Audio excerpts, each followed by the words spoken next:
culture, creativity, and industrial innovation, and we are very, very proud of that. As the world changes rapidly, post-industrial cities must adapt and devise ways to grow their economies, to leverage their assets for future results and future generations. This dynamic, I've said before, cannot happen without high-intensity collaborations that align critical interests by effective leaders who must work together to step forward of the line to do important things that actually changes our communities. It is in that spirit that I once again introduce our governor and my friend, ladies and gentlemen, the Honorable Christie.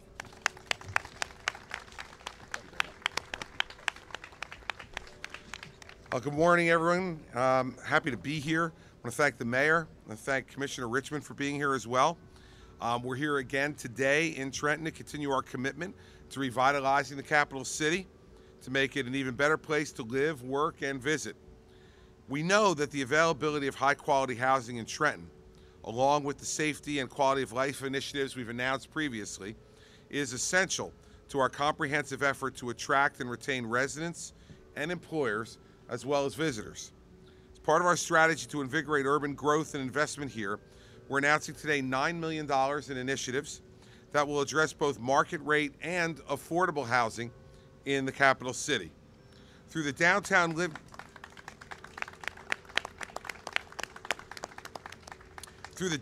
Living Initiative program, $4.5 million in funding will be made available by the Department of Community Affairs to support the development of these market rate housing units. These projects can be new construction or conversion, but consideration will be given to substantial rehabilitation projects in buildings that have been vacant for at least 2 years and are deemed to be critical to a Trenton neighborhood. Priority is going to be given to projects that demonstrate how a market rate rental project can be integrated with or provide stimulus to other development projects such as retail, office space, or urban home ownership. The funding is going to focus on a few areas: the downtown, Hanover Academy, Mill Hill, and the train station neighborhoods. Funding will be provided in the form of a 0% non-amortizing loan and must be repaid upon future refinancing or sale of the project.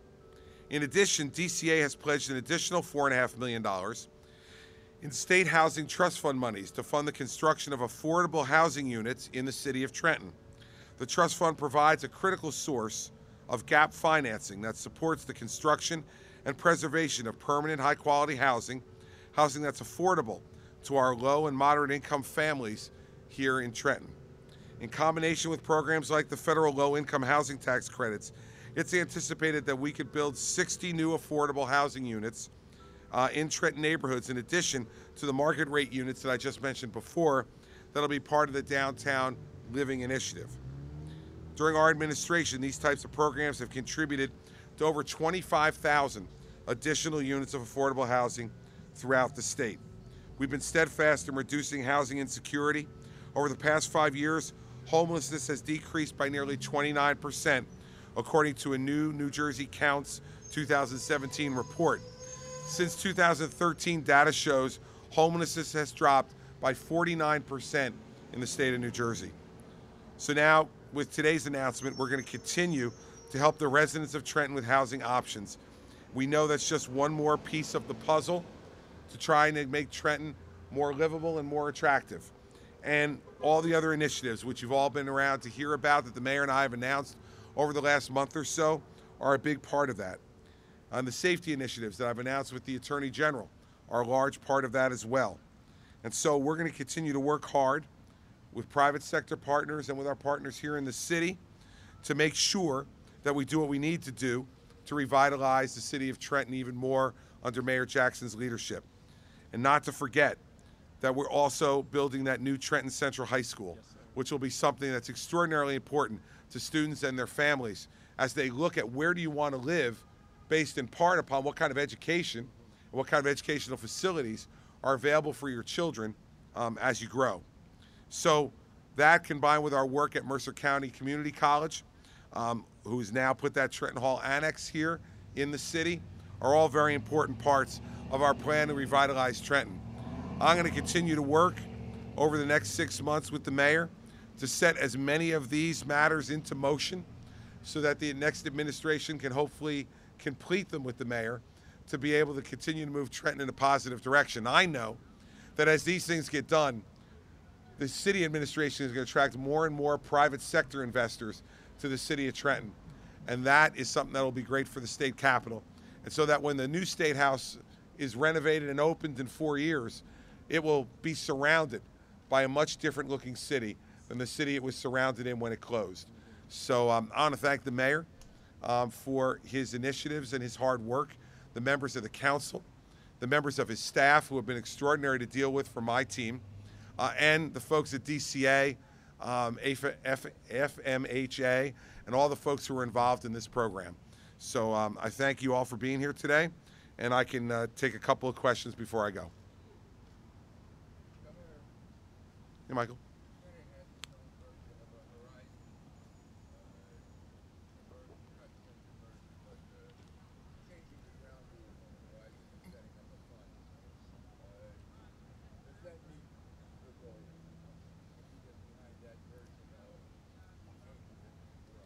Well, we'll make decisions, Michael, based upon whatever winds up landing on my desk.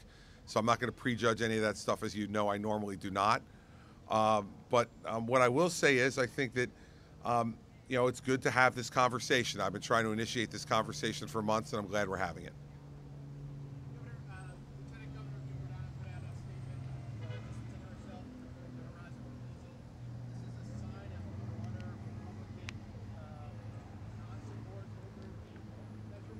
No, I mean, I guess it was 3 or 4 out of the 5, I think, yesterday, Republicans on the Budget Committee voted yes. So I think when you get 80% of the vote of your party, that's usually a pretty good thing. So, yeah, no, I don't think that's a sign of anything other than the Lieutenant Governor's opinion, which he's welcome to.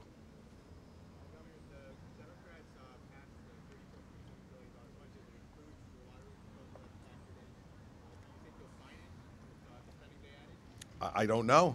Sal, we'll have to see when the budget comes to me, what else comes to me, and we'll consider all of this holistically as we always do. But I always reserve my right to exercise my constitutional authorities as I see fit regarding the budget. But no reason to make any commitments today. All we've got are some budgets that are out of the committees. When they get to my desk, I'll give it full consideration. Governor, on Bill Spadier's radio show this morning, Steve Forbes compared your administration to the faulty government in Venezuela. Do you think there's a comparison between you and Hugo Chavez? Yeah, I don't know. Listen, Steve must have nothing to do. It's okay. If Steve's actually going on 101.5, I think that's all I need to say. Yeah, Michael.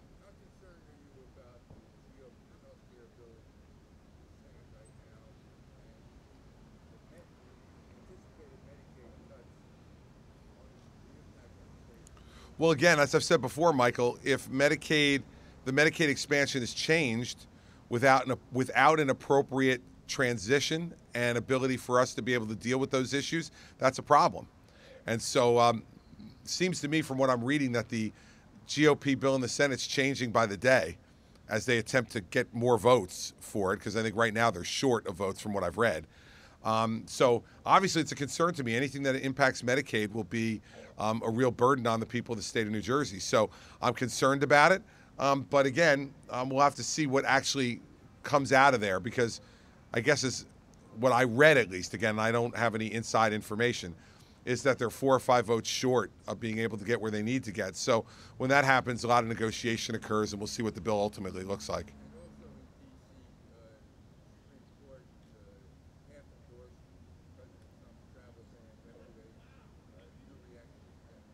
I haven't read the full decision yet. My instinct is that they probably did the right thing, because I think the president has pretty broad powers regarding policing immigration from a statutory and constitutional perspective, but I haven't read the whole opinion, Michael. So I couldn't give you a full opinion. But my instinct is, given what I know about the president's constitutional authority on immigration issues, is the Supreme Court probably landed in the right place. Why all these announcements now, Governor, in Trenton? Why weren't they earlier in Mayor Jackson's term? Well, we worked with Mayor Jackson to come up with a plan. So, I mean, these are the results of a lot of hard work between me showing respect to Mayor Jackson's administration so they can get a handle on what they wanted to see done in the city. And what we've tried to do is to bring whatever ideas we had on the shelf that we couldn't do with previous administrations because they were corrupt, and to work with Mayor Jackson's administration because we now have an honest, hardworking, intelligent administration to work with. So the reason for the announcements now is this is when we have been able to come to agreement on what the city wants. I mean, I don't want to impose things on the city. I want to be able to be a partner with them. And so now we've had plans. And, you know, it's not recent. We started going all the way back to Roebling Lofts and that announcement, which was quite some time ago, in working on the private sector side of things with the city. And we've had regular announcements. So we've got great plans here, and I'm making sure the money is available for us to be a full partner with the city. And so some of it was like waiting for TTF to be done, because that allowed us to do the pedestrian bridge that I was talking about a week or so ago, 2 weeks ago. So some of it's by getting the money ready, and some of it, more of it was in making sure that we were in agreement with the mayor on what needed to be done. And he's still got a list from what I understand. So he's got some more things he'd like me to do. So we're going to continue to go over that. This is an ongoing process, not a completed one. Yeah. Yeah, Governor, the Supreme Court said today that they're going to take up the state sports betting case. Your reaction to that? If the court doesn't allow sports betting to go forward, what can the state do to pursue it further? Well, I'm thrilled that we got certiorari at the Supreme Court. Very few cases get granted certiorari by the Supreme Court. So I'm very optimistic and looking forward to having conversations later today with Ted Olson, who represents us in the Supreme Court. And I don't know, I'm feeling pretty good. He's got a 750 winning percentage in the Supreme Court. So I feel pretty good having Ted Olson represent us. So, you know, again, if the Supreme Court goes the other way, I don't know what our options are, but we'll have to make that evaluation at the time. But the fact that the Supreme Court granted cert in this case is a very good sign for sports betting having a future in New Jersey. I'm encouraged by it. We're not declaring victory, but at least we're in the game, and that's what we want to be. Charlie? The Medicaid expansion. As the bill's written right now, wouldn't that undermine all your work against fighting the opioid addictions here and nationally? Do you think the $2 billion that's Again, Charlie, we'll see what they come up with ultimately. I've been pretty plain publicly expressing my concerns about proposed changes to the Medicaid program. I don't think I've been ambiguous about that. But again, the Senate has a lot of work to do yet, and then even after that, they're going to have a conference between the two different bills. So I'm not ready to declare a crisis yet. You know, I've made my position pretty clear, as have a number of other governors, and we'll see where they come down. You know, as I said to you, I'm not going to talk about what I discussed with the president, but the president and I speak regularly, so you can be assured that a lot of different topics, including this one, came up.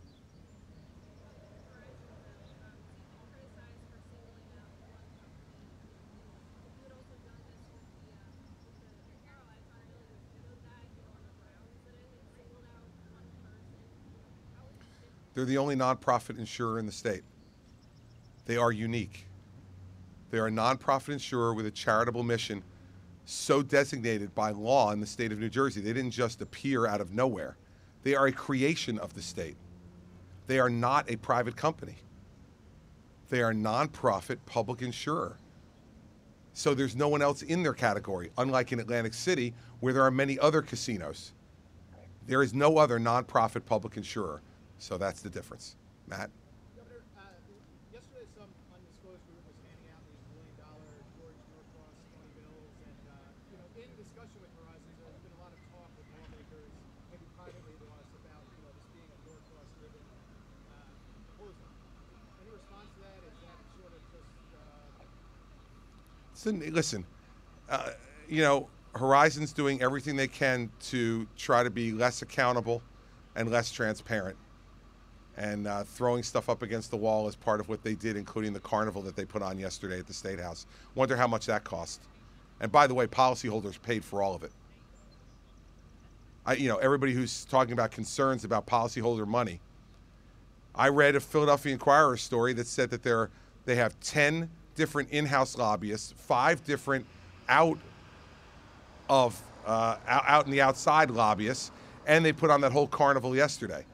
Maybe you all should be asking them how much that cost, how much all their lobbying costs. And that all comes from the policyholders.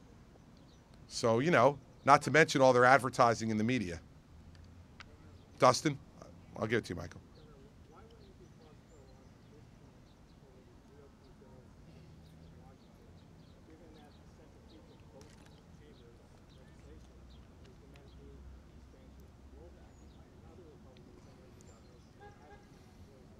because I'm an experienced politician who knows that you don't set alarm bells off until there are reasons to. We have expressed our opinion.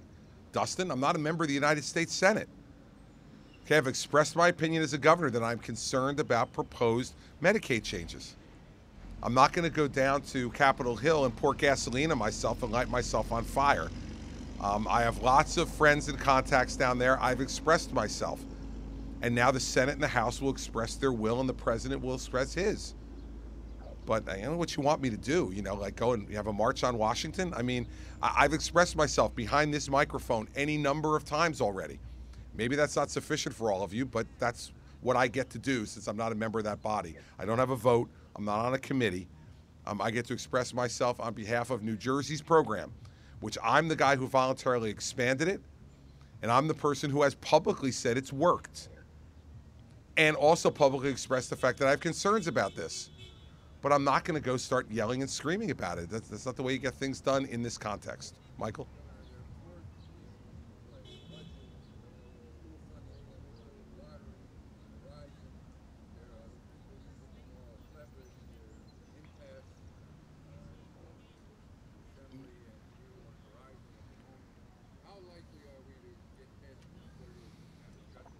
Oh, I'm not worried. We haven't had a shutdown on my watch. I'm not worried. Michael, this is it. This is the way the game is played down here. You know that. This is like nothing that is surprising you. There may be some others here who are a little bit surprised or put off by this, but you've been around long enough and seen this enough. You know how this works. And the fact is that there's even more than 4 issues at play. There's lots of other stuff going on, too. And so, my job as governor in my 8th year and my 9th budget, when you count the first budget we had to do when we came in February of 2010, is to keep my head about me. That's my job. And I'll keep my head about me, and we'll get where we need to get to. We've gotten there every time on my watch. And, I don't know what the path will be this time, but we've got, another 72 hours or so? I'm not worried. 90-10 against a shutdown. Well, all of you people listen to Michael Aaron. Very smart, very experienced. He was covering these things before you were born, most of you, except for style. But the rest of you, he probably was covering them before most of you were born. So bet on Aaron. I usually do. He's usually right. So I'm just not worried, Michael. I don't spend my time worrying about it. I was working all day yesterday, talking to legislators and trying to work out issues. And I'm sure I'll be doing that again this afternoon. And for the rest of the time between now and when all this legislation will land on my desk, and then we'll sort our way through it. But I'm not that concerned, not at the moment. If I get concerned, I'll call you. All right? Yes, Elise. Yes.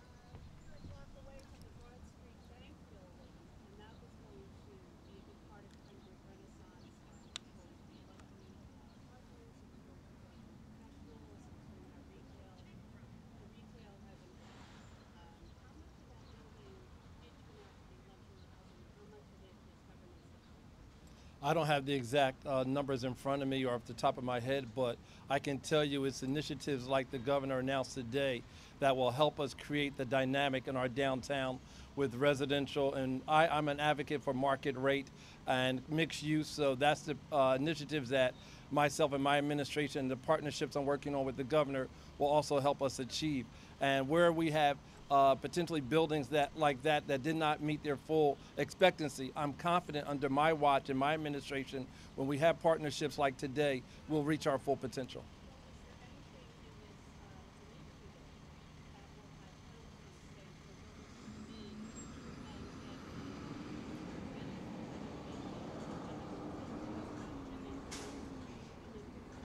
All the initiatives that we have put in place thus far in my administration typically have some type of give back or penalty. That the expectancy is from my administration that people will do what they say they will. If not, there'll be a repercussion that properties will come back or an opportunity to rebid them out, whatever the process would dictate. Yes, sir. Yeah, absolutely. Want to take that one? No, you take happily. All right. Yeah.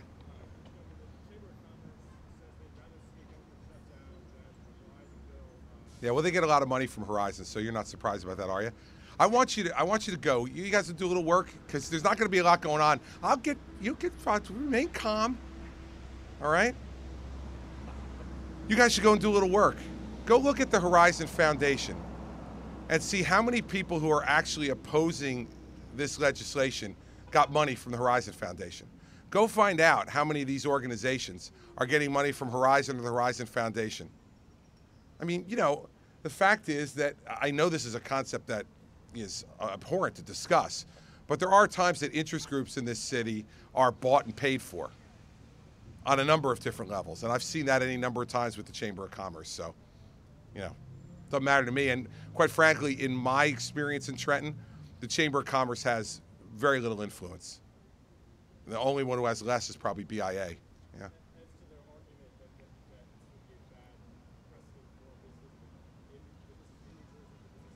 This is a unique business. This is a unique business, as I said in response to Katie's question. This is a unique business. They are the only nonprofit insurer in the state, the only one with a charitable mission, the only one who has that type of charter that's given to them by the state of New Jersey. So that's why Steve Forbes' argument is completely fallacious. You know, this is not something that we would have the ability to do or the right to do with other businesses. But this business was the insurer of last resort before Obamacare, was given special nonprofit status and special advantages that other insurers in this state don't have, let alone other businesses. So that's why when the Chamber's argument can be batted away that quickly, you know that what happened was they got the talking points from the Horizon lobbying team and the check. And that's why they're saying the things they're saying. So, you know, that one was determined long ago. Yep.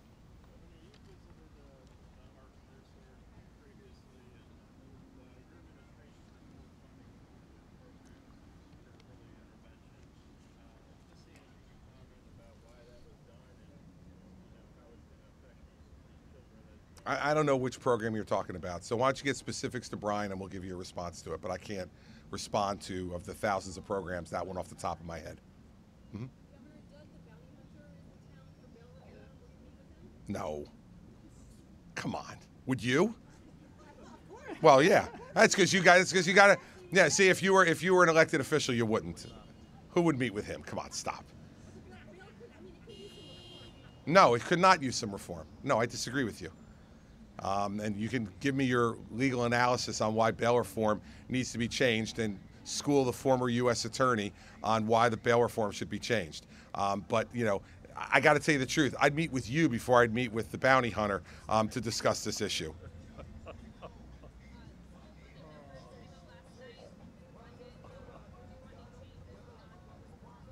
Are you offering any? I mean, if I want some changes, I'll talk to the people who can change them. Oh, I've been looking at them for weeks. And why would I answer your question the second time you asked it when I didn't answer it the first time? I'm not going to answer that because that's a part of negotiation. I'm not going to sit here and negotiate with you. As much as I've really grown to like you, I can't.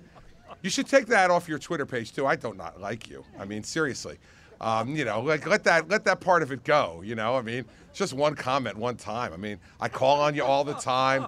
We have friendly banter. You know, let it go. It's I like you, but unless you get a spot in leadership in either the Senate or the Assembly, I'm not going to discuss which numbers I like or don't like until, you know, I have an agreement. That's the way this works. I mean, otherwise I could be adjudged to be ineffective, and God knows I wouldn't want you guys to adjudge me to be that. So.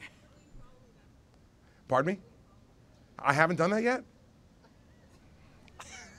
It's in the car. I'll do it as soon as I get in the car. You won't leave this property, and you will be followed by me on Twitter. Do I follow the rest of you guys? Anybody else I don't follow? I don't follow you? Shoot. All right. You, Seidman, too? Don't follow you? I got a lot of work to do between now and when I get back to 225 West State. Do you? Well, I want to end that sliding right now. This is an era of goodwill. This is the 50th anniversary of the Summer of Love. So why not extend it between me and the Trenton Press Corps? I'm going to unfollow Style. But other than that, the rest of you are going to file. And you know what? That will actually make him happy that I do that. So it will be consistent with the Summer of Love theme. Aaron, do you tweet? All right. Excellent. Good. All right. Anything else, Charlie? Just as a preparation to give some numbers to your concern about the Medicaid, have you actually, as Department of Health, do an analysis based on this bill and other iterations, No, Department of Human Services is doing that because that's where Medicaid Services is. but also the hospitals too? But all Medicaid Services is run out of there, so they take care of running all those numbers for us. So Department of Human Services is analyzing all this stuff for us, and when they have, a final bill to look at, Charlie, from the Senate, then we can compare the Senate side to the House side and make some conclusions. But that's all done in Department of Human Services under Medicaid Services. Anything else? Or have you had enough? Yeah, go ahead, Matt. Why not? Give it a try. You never know. So yesterday on the radio, you said that you hadn't spoken yesterday with Sweeney. At the time, I had not spoken to Sweeney, Prieto, or Kane by the time I went on the radio yesterday, yes. So then you spoke with them, and then there were conversations. I spoke to a number of them after I got off the radio yesterday, and I spoke to Bramnick this morning. He's been my only call so far this morning, was Bramnick. I spoke to Sweeney yesterday evening.